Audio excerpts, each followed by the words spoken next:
Yo, what's good? Witches, wizards, warlocks, magicians, maguses, and magi. We are here, you know what it is. It's Condensed Chaos by Phil Hine. This is part 29. We spoke of shared dreams last night, so now we're on to dreaming the future. That dreams have the power to warn us of the future is an ancient idea, and precognitive dreams played an important role in ancient civilizations.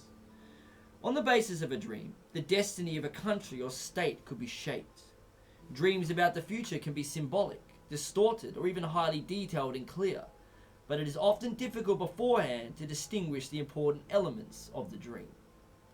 A few years ago, some friends of mine decided to undertake an experiment in dreaming the future.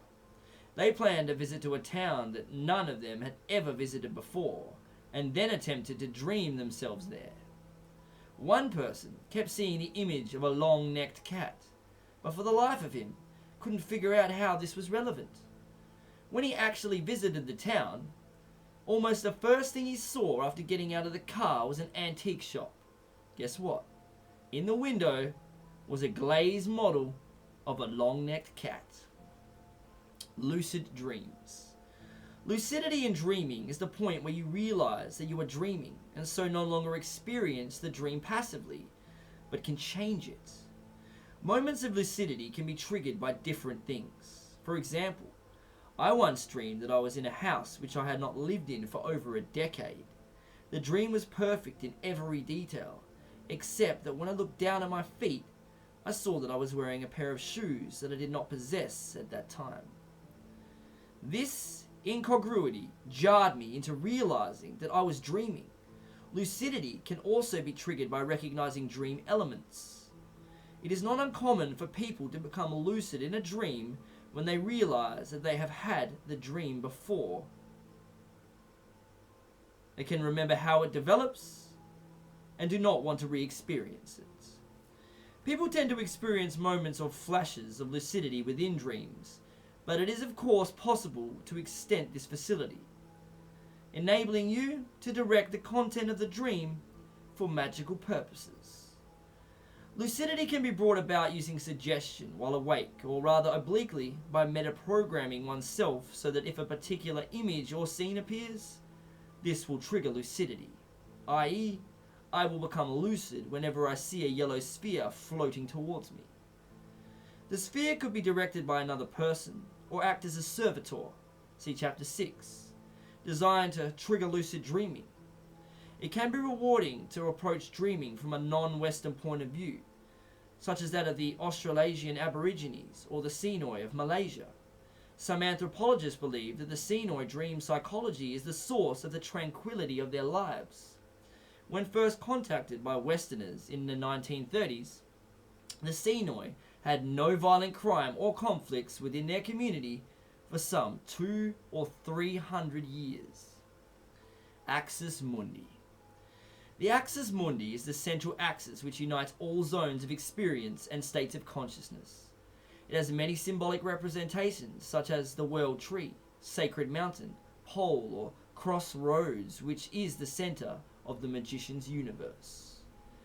It is not so much a place, but a matter of how you place yourself. To be relaxed in the present means that you are at the center of your magical reality.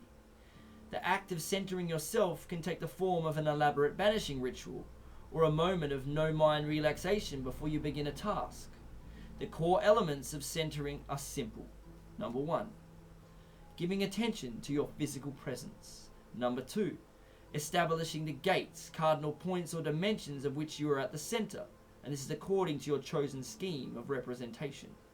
Number 3, self-identification with the chosen source of inspiration, merging the macrocosm, which is the total experience, with the microcosm, which is the self. An example of an orthodox banishing ritual is given in chapter 6.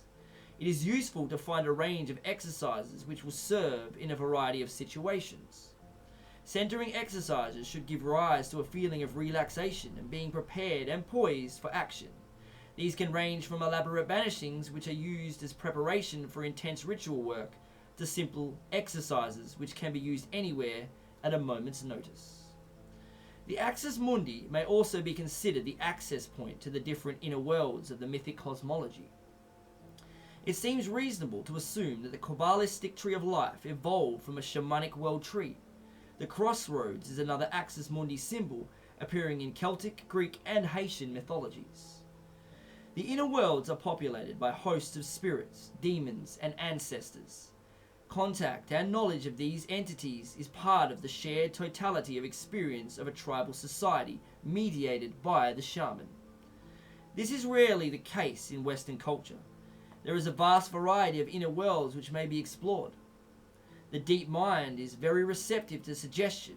After all, that's how we learn, and can clothe itself in any kind of images using the astral temple and body formation techniques discussed earlier.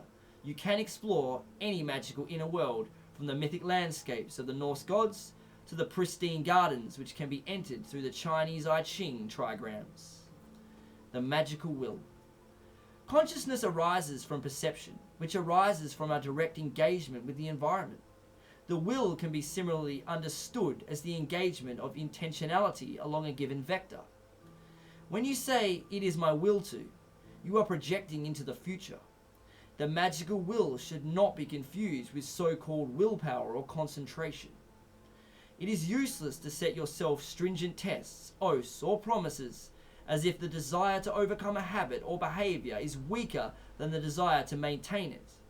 Then you will surely fail, and thus reinforce your sense of being weak. We're going to stop it there.